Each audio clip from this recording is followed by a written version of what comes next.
Hopefully you're all seeing my screen. And I'm using CuraPod this afternoon. So the next thing we'll do is have you join CuraPod. And Stacey, if you don't mind dropping the link in the chat, it is, and it's also on the screen. It's curie.live. And then that you put in a pin to join. And that just allows you to interact with the content, build in a little interaction. And it's a free AI tool that teachers can use with students. And so I just wanted to, we'll be using that to kind of interact with it. I'm sorry, I clicked the wrong thing there. But I'll give you just a couple of minutes and we have some folks joining us. We have a happy president, thrilling actor, and you'll notice it does give you kind of random names when you join, kind of keep the students anonymized. But we have a few more folks to join, so I'll leave that up for just a minute.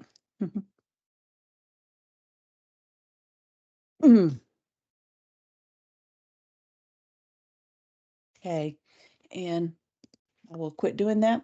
Okay, so I'm going to go ahead and move to the next slide, but you're welcome to continue joining if you still need to join the Curie Live. The link is in the chat for that, as well as the code, and the code will be on every page as well. And so we'll go ahead and get started. This is AI 101 for educators. We're going to talk about education through AI, through the education lens. And so it is a beginner level course, and hopefully that is where everybody is. If not, hopefully you'll still learn something. But some of you, if you're an expert in AI, it will be very basic for you. But we will have some more advanced sessions coming up in the future. But we'll go ahead and get started then. My name is Vera Cabero. I am the digital teaching and learning consultant for the western part of the state in North Carolina. And I do have my contact information there, my LinkedIn, my Twitter, my email, and I'm happy to connect with you and answer any questions that you may have as well. And I will move on. I also have my cohort, Stacey Lovedahl, with me. And Stacey is also helping with this AI webinar series. She did the morning session today. And so a lot of the times we'll have two sessions, one at 10 and one at 3:30. And the schedule for that is on our website, which we'll share with you. I'm sure you have it, or you would not be here today because you've obviously registered. But we will talk about, first of all, just to kind of get a feel for the room. In CuriePod, there is a poll, and it just the age group that you serve. And so if you would go ahead and complete that poll, and then we will see. I'm going to start the poll. We'll have about 30 seconds for everybody to complete, and that just gives me some information of who we're dealing with in the audience today. In order to see this, you will have to be in the CuriePod. And so that link, this is up here in the way. You're supposed to be able to see it, but it's up here in the way. So, but the link is in the slide deck. So we have 7 people who serve multiple grades, 2 who are in high school, and I think that's about everybody, right, Stacey? Okay. Okay, so most in high school or multiple grades. Okay, so I'm going to move on to the next one. The next one is similar. It's just going to ask you what best describes your role. And so I have just here, I have teachers, administrators, and other. And so if you don't mind filling that in as well, give us an idea who we're dealing with here. I'm sorry, I keep zipping out the screen on my MacBook. I'm bad to do that. Okay, we have 8 seconds. And I'm not, oops, okay. Not seeing, okay, so I have 8 people. Okay, so we have a lot of media coordinators, some administrators, and some other. Okay, and that's good to know. So not many teachers this afternoon, 0 teachers. Okay, so what we're going to do today, we're going to talk about AI, the future of work. We're going to talk about what AI is and what AI is not, a little bit of basic AI literacy. We're going to talk about the benefits and the concerns of AI. We're going to do a little hands-on prompting, and then we will have a Q&A at the end. And so I'm going to go ahead and keep moving through. I had put here to kind of use the chat just to introduce yourself, use the Q&A for questions, but we don't have a large group. So putting questions in the chat is just fine. We'll forego the Q&A for today. Don't think we need to do that. The group's not large enough to worry about managing. But I do want to, I always start my sessions with this, and I apologize if you've heard it before, seen it before, but I think it's really important to kind of ground us as we're talking about AI, because And in anything really in ed tech. I've been using this quote long before AI came along, but John Dewey over 100 years ago said that if we teach today's students as we taught yesterday's, we rob them of tomorrow. And in the early 1900s, of course, they were dealing with industrialization, and what we're dealing with today is entirely different. The world's entirely different today. But one thing that hasn't changed a whole lot is public education. In a lot of ways, we do things very much the same, with one teacher who is the purveyor of all knowledge and a bunch of students who absorb the knowledge and take tests on it. And that model of education just is not working anymore, and it's not going to work in a future where AI is predominant as it's going to be. And so I like to kind of just think about that, get that thought in your mind.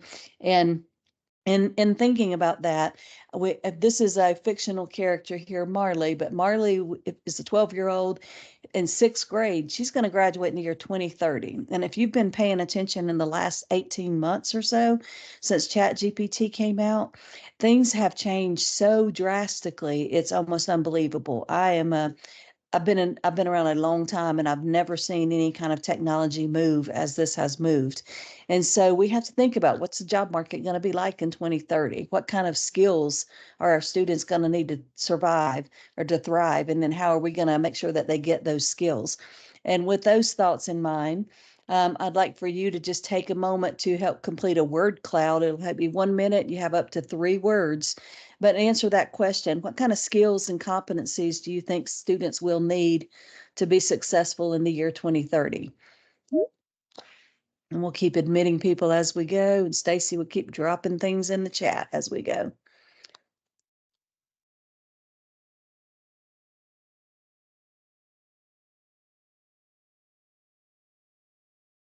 And we'll look at the word cloud as soon as it gets created.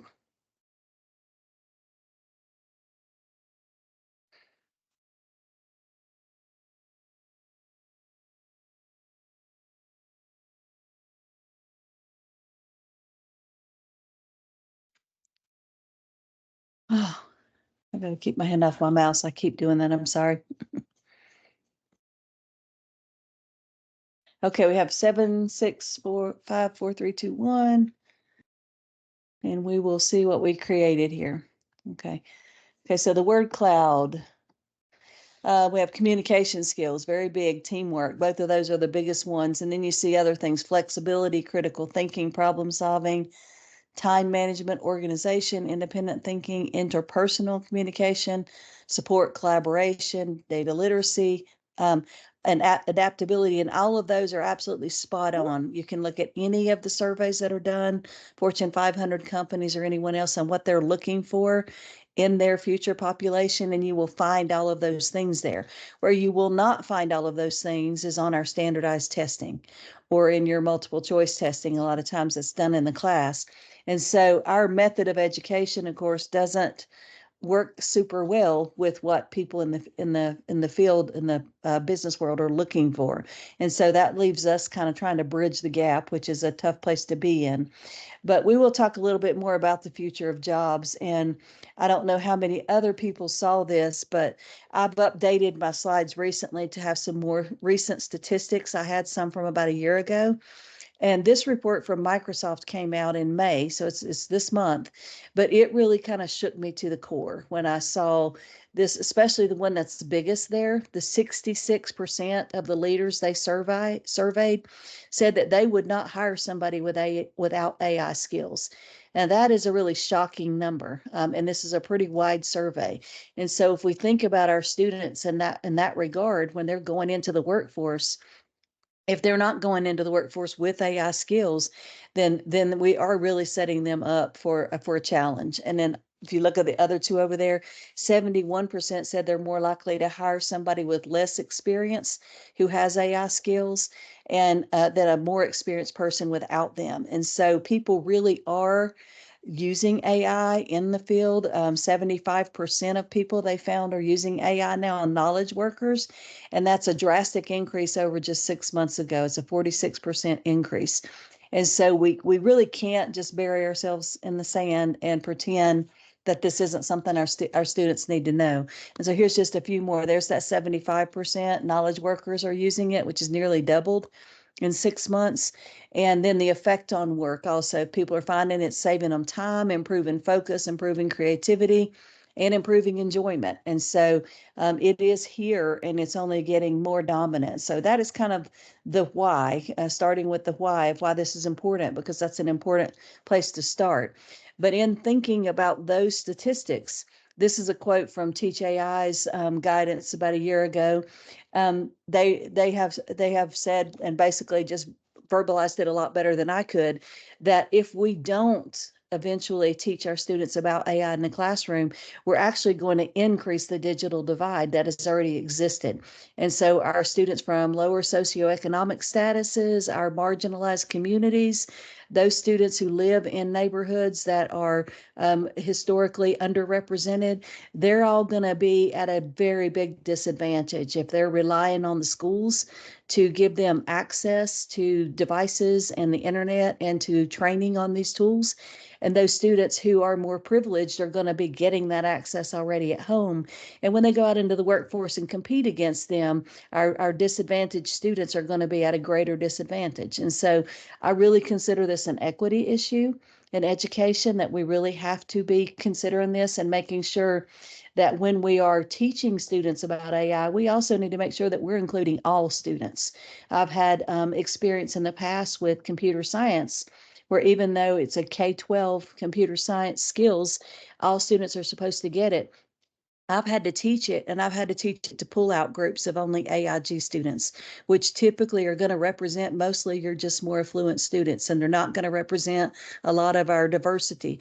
And so I consider that an ethical issue as well. And I consider the same thing with AI. If we only have this in our special AI classes, our pre-AP and AP classes, we only allow it for those students who are in those classes, then we are going to be neglecting a large portion of our population and increasing that digital divide. And so moving forward, there's a report that came out and I think is worthy of everybody looking at, the National Ed Tech Plan, which came out a couple months ago in 2024. It pointed out that there's not only that one divide of access, which we've all have dealt with for a while, but there are actually two other divides that we have to address. And one of them is the design, which basically is making sure that our teachers have good quality embedded professional development.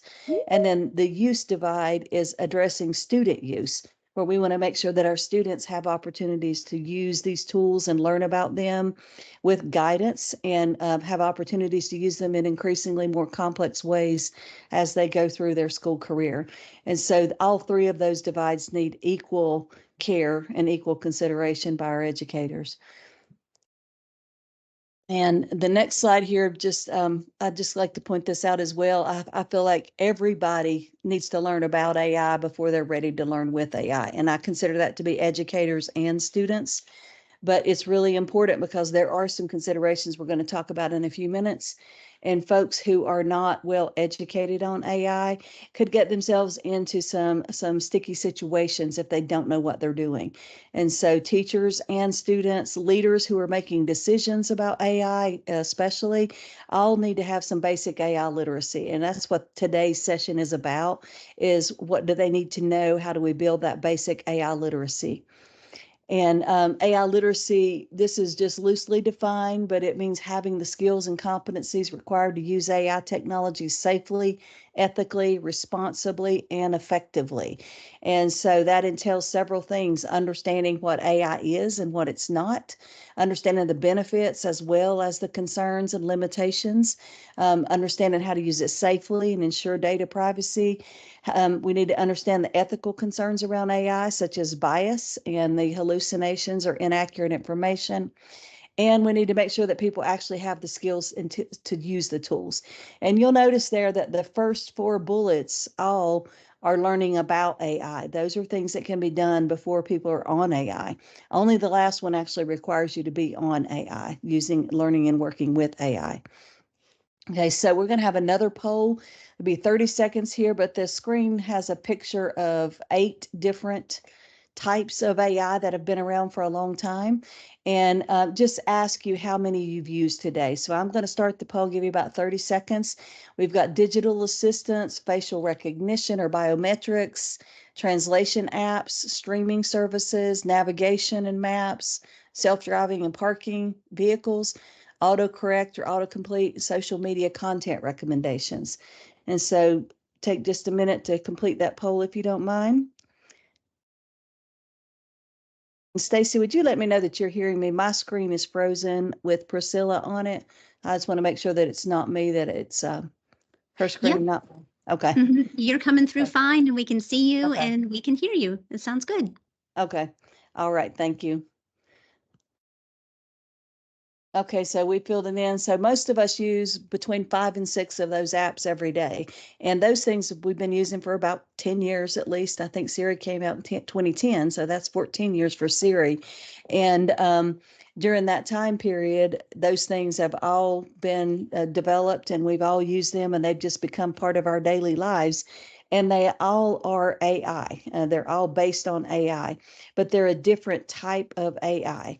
And so when ChatGPT came out, it kind of changed the game a little bit. I'm going to see if I can change my view a little bit. I'll change it to speaker. I'm sorry. I don't want to, Priscilla, I'm sure doesn't want to be frozen on my screen in the video recording. Is that better, Stacy? It looks really good to me. It might just be on your end, but from my end, I can see everybody pretty well. Okay. All right. Well, we'll move right along then. Okay. So when ChatGPT came out in November of 2022, everybody started talking about AI, and everybody became very aware of it. But most people, when they talk about AI, they're really talking about generative AI. And so it is different than those other. Yes, excuse me. Everything's blooming. My allergies are starting to act up a little. Sorry about that. But generative AI is based on all of the AI, all of the advances in AI that have been around since the 50s. And artificial intelligence became a field of study in the 50s. And it's basically just theory and methods to try to make machines that think and act like humans. And then they began to study machine learning as well, which is the ability for computers to learn from experience or data without human programming. So without humans having to make them do every single thing and command them to do things. And then deep learning came about, which is using neural networks to kind of imitate the brain, and then using transformers. And so when generative AI came out, it was kind of standing on the shoulders of all of those technologies. All of those together made them able to create generative AI, which is something that generates brand new text, audio, video, in code, any kind of content based on the data it had been trained on. And of course, when ChatGPT first came out, it was just text. And in the short time since then, we've got all of those other things added to it. Now, I don't want to overwhelm you with vocabulary, but it is also important to understand this terminology that's on the right, large language models, or most people call them LLMs for short.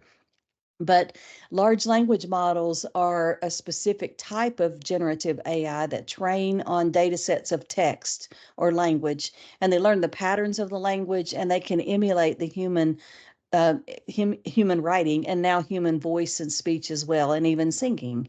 And so examples of large language models are ChatGPT, Google Gemini, Claude. Perplexity is another one, but it's kind of like a mixture between a large language model and a generative search engine. And so, but all of those are types of generative AI. And if you do have questions and want to drop them in the chat, we can stop and address them, or we'll have some Q&A time at the end as well. Okay. So what is generative AI? We've already said it's capable of generating new text, images, audio, video, code, and who knows what in the future. We don't know, but it is limited by the data it was trained on. So when ChatGPT came out, first of all, it had absorbed an enormous data set of everything on the internet, all kinds of periodicals and books, but that data set ended in September of 2021. Now, since then, they've updated the data set several times, and with the new release of ChatGPT 4.0 last week, The data set is now updated to October of 2023, but it's still limited to that data set. So anything that was not included in that data set or anything that happened after that cutoff would not be included in the ChatGPT search on the free engine because it doesn't have a connection to the live internet search. We also need to make sure we understand that it is an algorithmic program, that it can mimic or imitate human expression. It is not a human, and we'll talk about that a little more in a minute. And it is capable of imitating our language patterns, which is why it sounds very realistic, very believable as a person whenever you are interacting with it, either in speech or in text. Okay, so the next thing is, what do they actually do? And this is important for people to have a basic understanding of. Now, people don't need to have the understanding of someone who builds these systems, but anybody who uses the models does need to understand a few basic principles about how they work. And so the first one is they learn. They learn from the training data that we've already talked about, and they analyze. They analyze the training data and the patterns of speech. But then they predict, and the word predict is an important one to use because that is exactly what they're doing. It's kind of like a word prediction or a text prediction model, and we'll look at that a little more in another slide. But it's predicting the next thing to say or the answer to give you based on what it's trained on and based on the input that the user gives it. And so you can control a lot about what these models do based on being a good prompter or how you interact with the model. And we'll do another session on prompting. That's my next Wednesday session in a couple of weeks, is just tips on prompting, and we'll dig deep into that. But then after it predicts, it generates. So it generates whatever you've asked it to generate. You give it a task and it complies with your task by giving you some text, image, video, audio code, whatever it is that you've asked for. And to help understand that predicting a little bit more, this is something I borrowed from NVIDIA, but it does a really good job of simplifying that process and helping users to understand it, because of course it's much more complex than this, but this is a very simple way of explaining it. The large language models will predict the next word or token based on their training data. If it's an image creator, it's predicting the next pixel. If it's a video creator, it predicts the next whatever they break videos down into. So code will be the next code and so forth. But for word generators, text generators, so for example, if I had said to complete the sentence and I said the sky is, the large language model is going to analyze all that data that it's trained on, and it's going to do a statistical calculation of which words or tokens are the most likely to come next, and it's going to give you the one that is the highest probability. And so it might say blue. So the most likely response then would be the sky is blue. Now, however, if we all did this at the same time, we probably all would not get blue, because they've also added something called randomness to the model, which allows them to be creative. And so hopefully that helps to kind of understand on a basic level. And that is really important to understand, because as you've probably heard, sometimes these models hallucinate or they give you inaccurate information. And that's why they do that, because they're predicting, they're not going and finding facts or finding information. They're predicting based on the research, based on their data, and then based on what you ask for.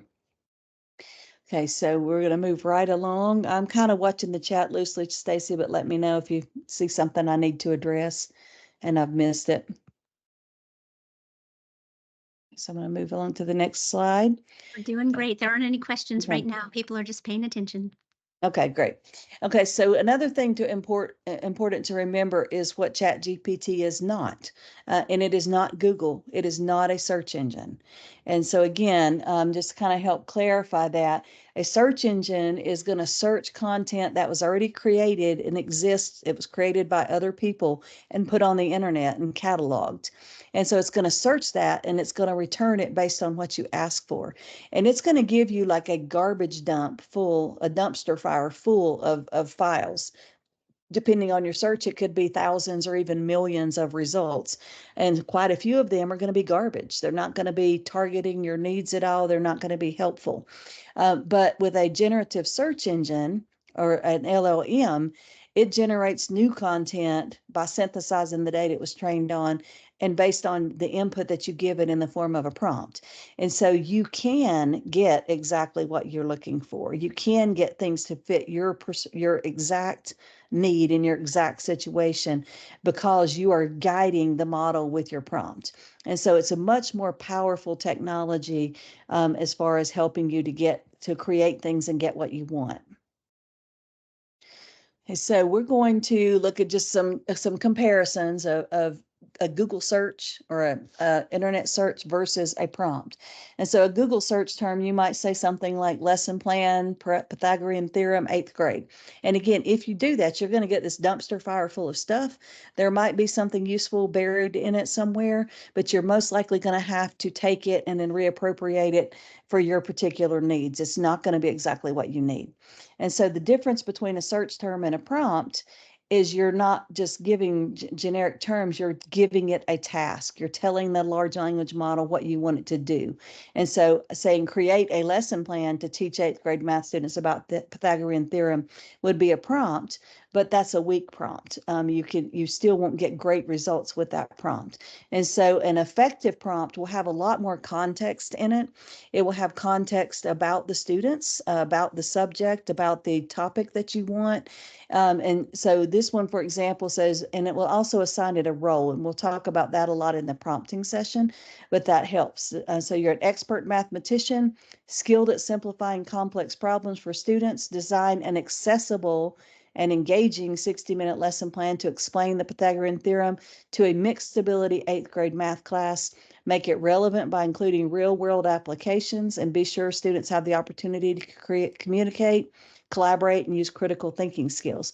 Now, that kind of a prompt is going to net you a much more useful result right away because you've given it some context about your students and your needs. And so you're not going to you might have to make some adjustments, and you can, but not nearly as much as you would have to with a weak prompt like that one. Okay, so next thing is we're going to talk about benefits and limitations with an educational lens. And the first thing here is I've just kind of got some, I'm not going to read this whole chart to you, but we do have to balance those because there are limitations and there are concerns and there are risks associated with using AI. But there's also tremendous benefit and tremendous potential for it to really transform education and transform student learning and to save teachers an enormous amount of time, which is a nice side effect as well. And that time can then be reinvested with having face-to-face time with their students. And so it's great for differentiating, creating assessments, personalizing lessons. It's especially great for removing barriers for students with disabilities and increasing creativity, collaboration, development, and efficiency. But some of the risks are, of course, misinformation, things that are AI generated that aren't true. Academic integrity is always a big question that we have. How do we keep students from cheating? But we also kind of worry about decreasing student and teacher agency. And of course, data privacy is a huge one. And we don't want people to offload all of their thinking and creativity on the models either. We want to make sure that we're teaching them not to do that. And we want to be really careful that we're not perpetuating societal biases, race bias, gender bias, or any other kind of bias, religious, political.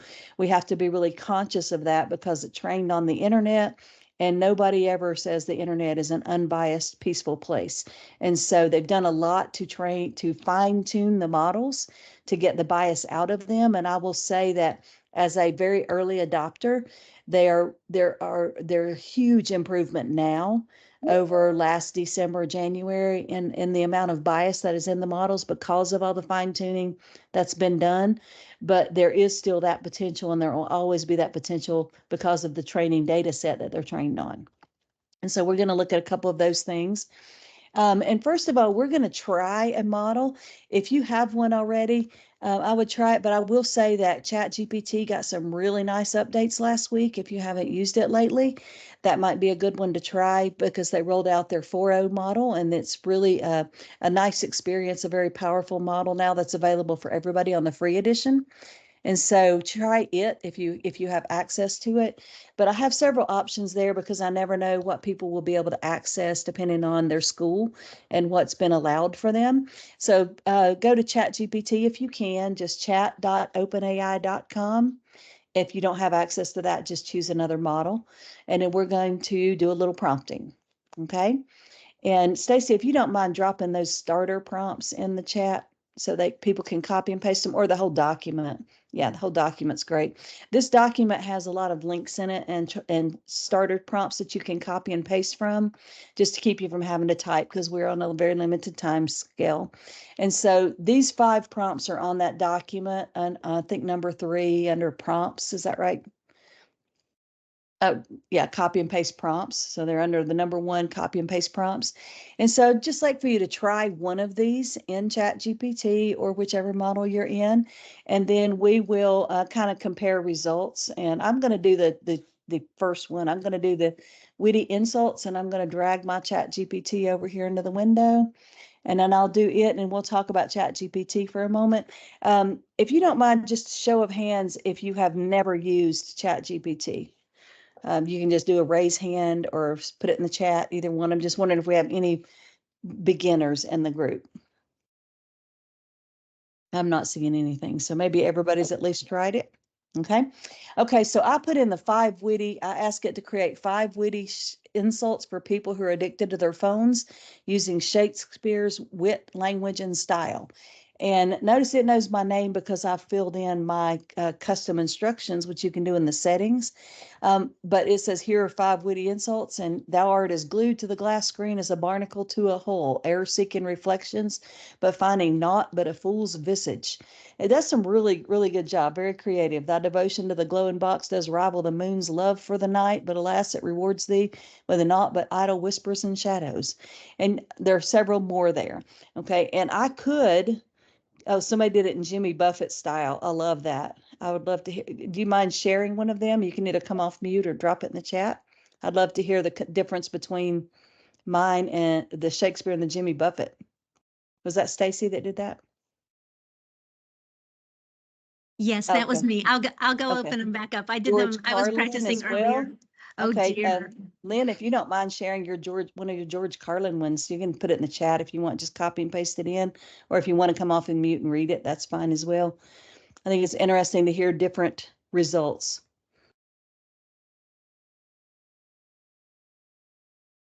Okay, is your phone a portal to another universe, or are you just that desperate to avoid this one? That's pretty good. I like it. Okay, does anyone else want to share one of the prompts that you tried just now and what your results were? I want to have time for interaction if anybody wants to interact. Okay, so we had 5 different ones to choose there. That to me was kind of the most fun one, but there were also 4 other choices: an engaging social media post, 10 kid-friendly jokes for middle school on science. And I will say that you normally will get some pretty daddish jokes when you do that, but I'll try that one. I haven't tried jokes since it updated, but I'm going to throw that one in. Usually the jokes are pretty corny, but kids like corny. They typically will kind of scoff at them, but they like them at the same time. And so why did the biologists go to the beach? They wanted to study the current events.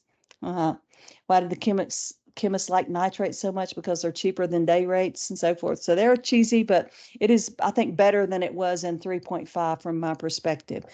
But what I wanted to show you a couple of things while we're here is that you can then you can continue your conversation, and that's how you prompt. You don't just put one prompt in and then leave it. You need to continue that conversation, and we'll actually do that in the more advanced prompt in a minute, because I want to get to a more advanced prompt. That was just kind of a good little fun beginner prompt. But if nobody else wants to share, and you're right, that is a good thing for morning news shows.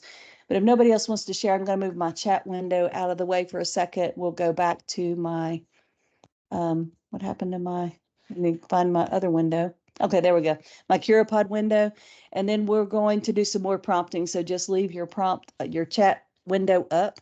But those were, again, just kind of fun starter prompts. But I also have 2 other prompts here. I've done one for a teacher perspective and one from an admin perspective. And they also are on that document for copying and pasting because they are quite long. And you can, of course, adjust them any way you want to as well. But I'd like for you to now try one of those prompts. And then we're going to go through and look at ChatGPT a little more with that prompt and talk about a few tips and tricks. And so I'm going to do the teacher one that says, I'm a high school science teacher looking to create engaging lessons. Now notice what I'm doing though. I was talking about Elizabethan insults here. And if I put that prompt in now, it's going to be confused. And so instead, I'm going to start a new chat. And that's what you always want to do. If you change topics, you want to start a new chat. And so I put the prompt in there. Now, one other thing that I want to make sure and point out to you is that sometimes you might want to space out your prompts. You might just want to make them look better, or you might want to add a space and copy something else in. And you always do that with shift and an enter, and that is no matter what model you're using. So I'm just shifting and entering to kind of break this up a little bit. And that will work on any of the models. And then that will allow you to either paste things in beneath it or just space it out a little. And so it says, I'm a high school English science teacher looking to create engaging lesson plan on climate change for my 10th grade class. Could you help me design a lesson that includes interactive elements, hands-on activities, digital resources, provide a detailed outline, links to credible sources and ideas for assessments that incorporate real-time data analysis and interactive simulations? And I'm going to go ahead and run that prompt. And if you've used ChatGPT previously and you haven't used it since Omni rolled out, you'll hopefully notice that it is much improved. The model is much more powerful than 3.5, and even the free users have access now to that very powerful new model. And so it is doing a much better job than it would have done a week ago or a week and a half ago. And it's actually creating a whole lesson plan for me. And so it gives me three class periods. And this is something else that's new that it's doing, is giving us links to sources, which ChatGPT has historically been very bad at doing. So far for me, there typically are actually valid sources. Previously, if you ask it for sources, about half of them were hallucinations. So always check and validate that, but it seems to do a much better job. So what I'm going to ask it to do though is to follow up, and I'm going to ask for more information about the group activity on day 1. So I'm going to say, please, and you don't even have to say please. I used to do that and it really doesn't help because I was trying to be polite. So I'm going to put more details on day 1 group activity. And notice that I don't have to repeat anything else because it remembers everything in this context window. And so I'm going to say, I want more resources or more information on the day 1. Okay. And now it is taking that one activity and is breaking it down and giving me more information about it. And then it has here a calculation part, like the number 3 says calculation students work individually. And so I'm going to also ask it to make student directions for that. So provide step-by-step student directions for the calculation activity. And I spelled it wrong, but it's smart enough to know that I didn't mean to. And so it's going to give them step-by-step directions. And so it can, if you keep interacting with the model, if it gives you something that you don't like, you ask it to change it. If you want more detail on something, you ask it for more detail. You want to create a new thing after that, like maybe I want to create an assessment, a reflection, whatever, you can keep going and creating that. Notice it's also creating a worksheet. And so this can be just a tremendous time saver for teachers, for administrators, and for students. And we can't just pretend that this is only going to be for adults, because there will be definitely an opportunity for students to use it. So a couple of things I wanted to point out here. First of all, it does have read aloud now. Step-by-step student directions for carbon footprint calculation activity. But it doesn't have the full conversation mode yet. That's rolling out now. If you saw that in the OpenAI announcement last week, those things are rolling out, but you can copy it. You can regenerate, which will erase what's there. You can say it's a bad response and give feedback and help them to fine tune the models, or you can change the model if you want to. You probably don't want to though, because 4.0 is definitely a better model, but you can go back to 3.5 if you think that you want to. And it says it's faster, but I'm finding 4.0 to be just plenty fast for me. And so another thing you can do is up here in the upper right corner is you can then share that chat, and it will create a link for the chat. And then you can make it discoverable in a search if you want to or not. But if you have a teacher down the hall who might benefit from whatever you've created, you can copy that link, pop it in an email and send it to them, and then they will have access to it as well. Okay, so I am going to go back to the CuraPod for a few minutes. I just wanted to get you a little bit of hands-on time for prompting, but I do want to cover lots more information, and we have only about 19 minutes left. And so our guidelines, the North Carolina guidelines, which I have linked toward the end of the document or the slide deck here, we're really focused on the appropriate use of generative AI. And again, we've talked about balance already, but this is a little illustration from our guidelines, which demonstrates that using bicycle analogy. And so without AI, a lot of students really struggle unnecessarily. A lot of teachers struggle unnecessarily, administrators and so forth. And sometimes with some of our students, that struggle inhibits the learning. And I think about, in particular, some of our students with learning disabilities or challenges, some of our lower socioeconomic or marginalized students who could really use a little extra boost. But if we just put them on it and we haven't given them appropriate training, it's like a motorcycle. They can go really, really fast, but it's unpredictable, and it can't even be dangerous and get them into trouble. And so we're really opting for thinking of it as a learning partner, like an e-bike, where the human maintains control at all times, but the bike can reduce the struggle when needed, and result in more productive learning. And so that's just an analogy to kind of ground our thinking about the appropriate use of AI in education. And we also, just another way of talking about the same thing, is we just really want to always emphasize the human in the loop. AI should not ever replace the human connection, the human intelligence, human creativity, especially in education, medicine, and SEL. And so I know whenever we went one-to-one laptops, I saw some instances where some teachers would just have kids all sitting in the classroom typing messages to each other in chat forums and things like that, and they never interacted with each other face to face. If we do that, we're doing it wrong. These tools should not replace that human connection on any level, teacher to student to student, or anything else. So AI is not good or bad. It is a tool, and like any tool, it can be used for good or bad. And students should learn to use AI for learning, exploring, and creating, not just for cheating. And that's something that's going to come with education. Just like whenever the internet came out, I was teaching, and we had to train our students that you can't just go copy from the internet and claim it as your own. Of course, AI makes it a lot faster and easier to cheat, but it's the same process, the same idea. We're going to have to teach them how to use it appropriately and how not to use it. And so whether it has more of a positive or a negative effect really just depends on what we do now. And educators have a lot of sway in that. How we train our students is going to impact how AI literate our population is, and how well they use the tools for good rather than bad. And so some cautionary tales talking about the limitations.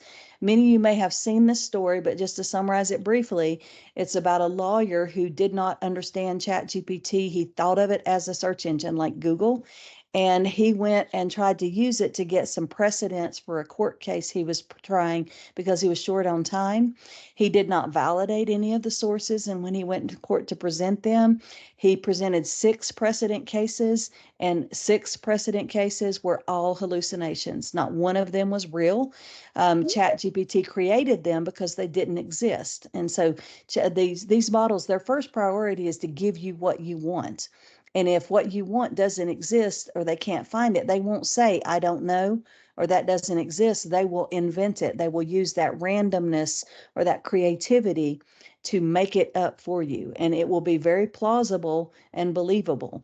And so we have to really caution people. Again, that's why I say everybody, teachers, lawyers, doctors, moms, dads, everybody who's using these tools, and students need to learn about them. They need to learn about the tools first, and they need to know these things. Another thing that's really important, well, this is a hallucination detective, and I do want to try this.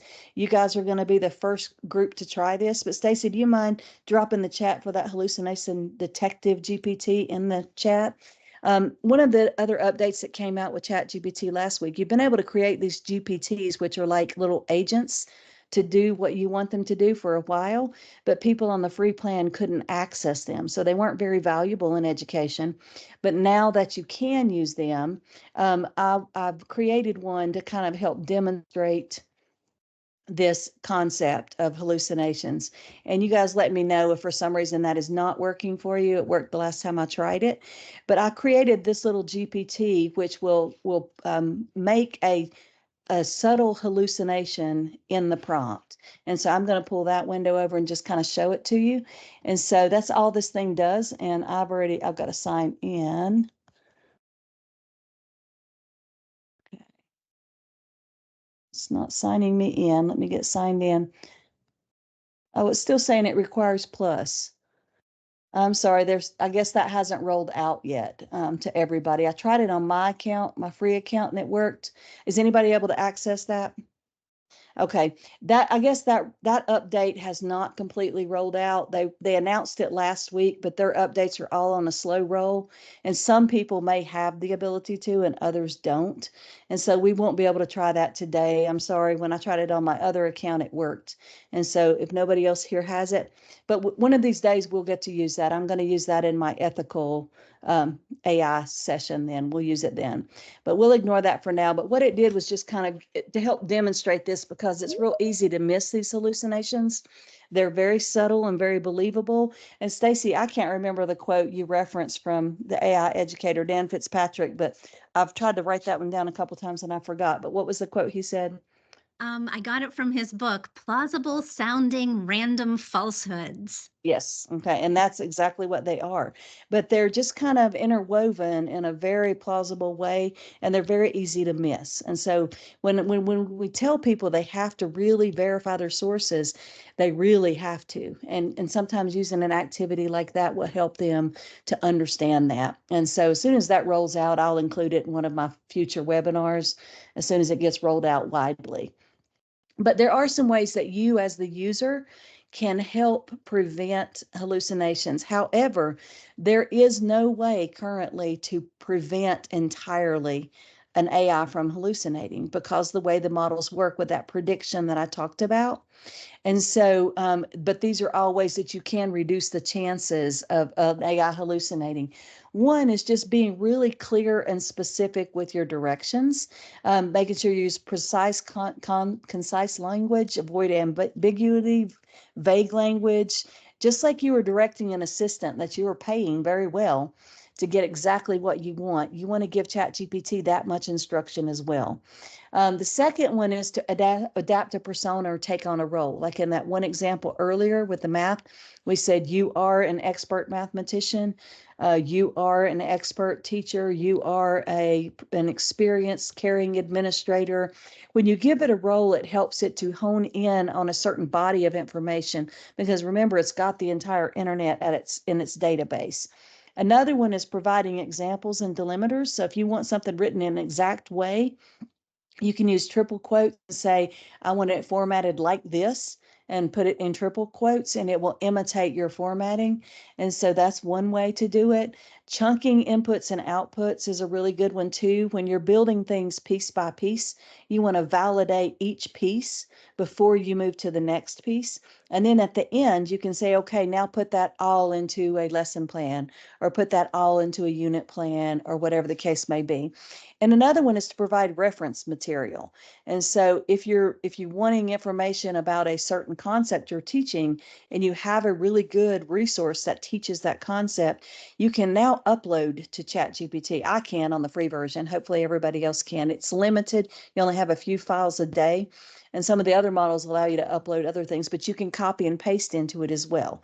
And so you could copy and paste a body of text in there and say, create questions on this passage. And so it's not going to just be randomly trying to find answers. It's going to be trying to find or to predict them based on the context of the information you give it. And so those are just some ways to kind of improve your prompting a little bit. Again, the next session I'm doing is on prompting, and we'll dig into that a lot more. But Another thing to be concerned about is bias. Again, because they're trained on the internet, there is a lot of bias. It pulls from Reddit, it pulls from Twitter, it pulls from all those seedy underbelly places of the internet, as well as the good places. But it has gone through a lot of fine tuning, and they've really tried to train the bias out, and they've done a pretty good job for the most part, but you might still encounter sometimes some kind of really hidden bias. Like one example I tried one time is I wrote a recommendation letter for a male student and for a female student for an engineering scholarship, and it used words for the male like in critical thinking, leadership qualities and all this. And then for the female, it used more like empathetic, understanding. And so it attributed words to the female that are more gender specific.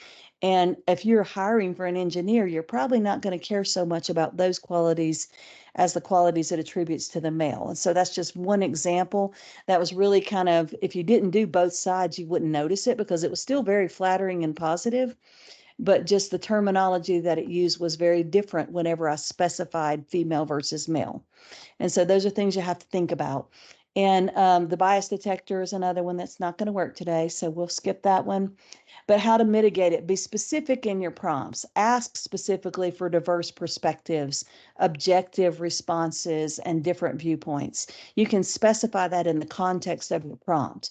Evaluate the responses critically, and then help students to learn to do the same thing. And so we'll need to teach, practice, model, and repeat.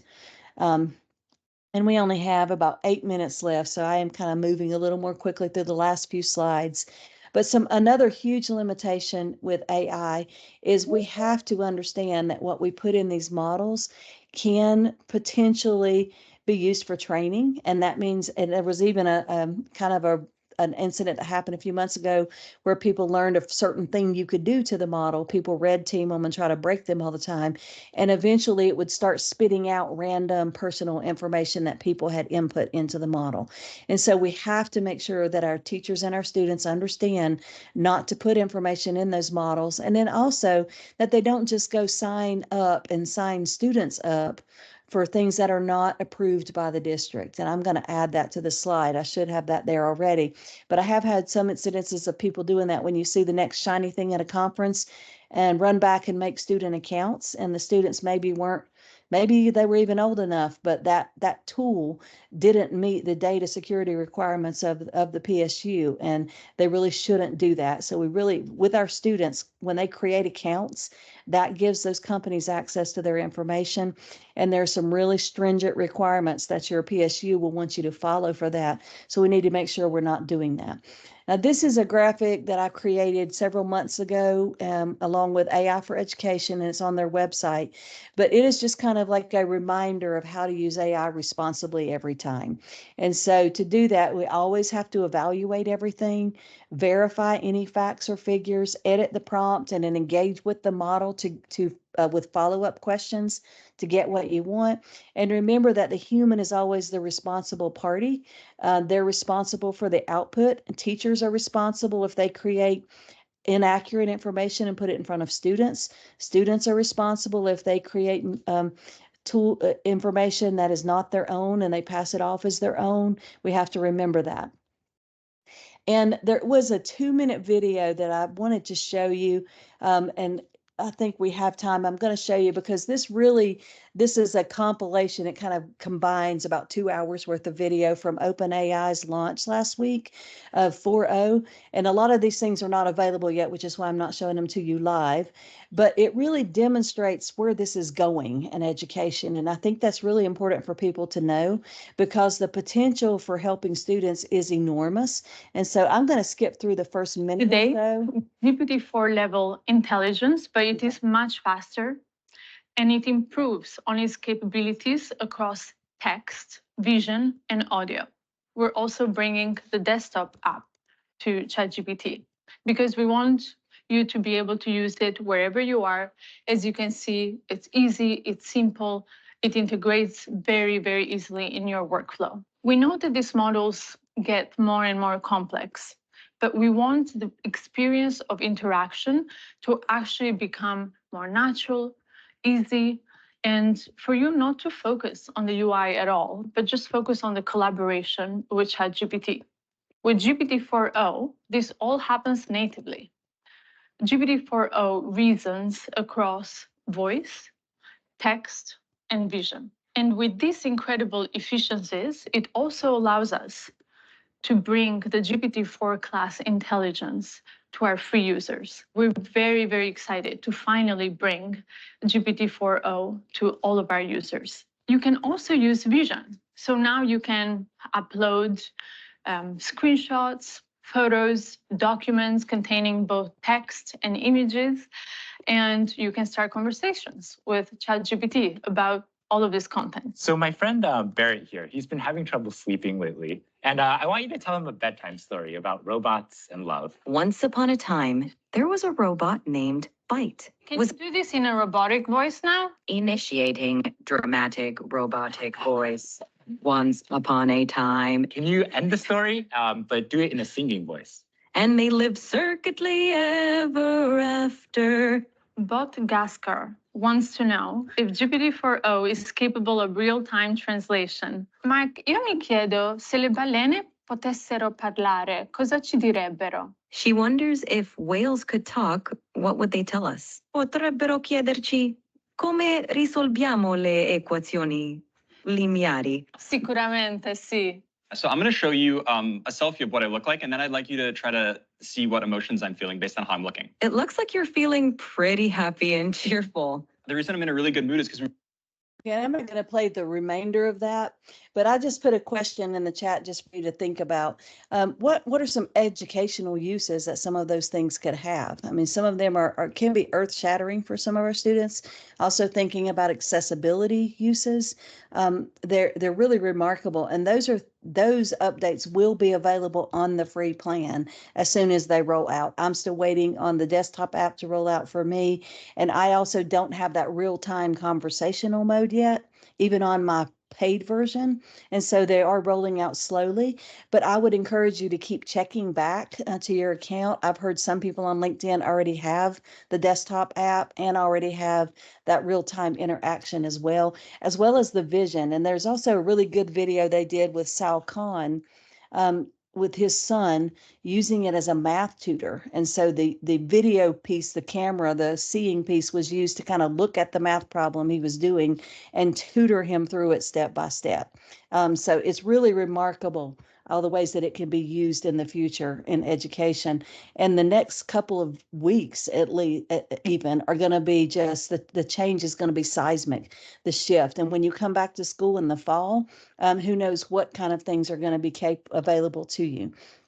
I do want to end with this. I want to make sure that you're aware of our guidelines. It is a very comprehensive document, and it's meant to be like a playbook. And so for anybody who does not have a really firm grasp of AI, they can walk through this document step by step from a district level down to the teacher level and learn a tremendous amount about AI and how to apply it in their field of work. And so I encourage you to check it out. We will be updating it again soon as these ChatGPT updates are ready and I can kind of try all of them out.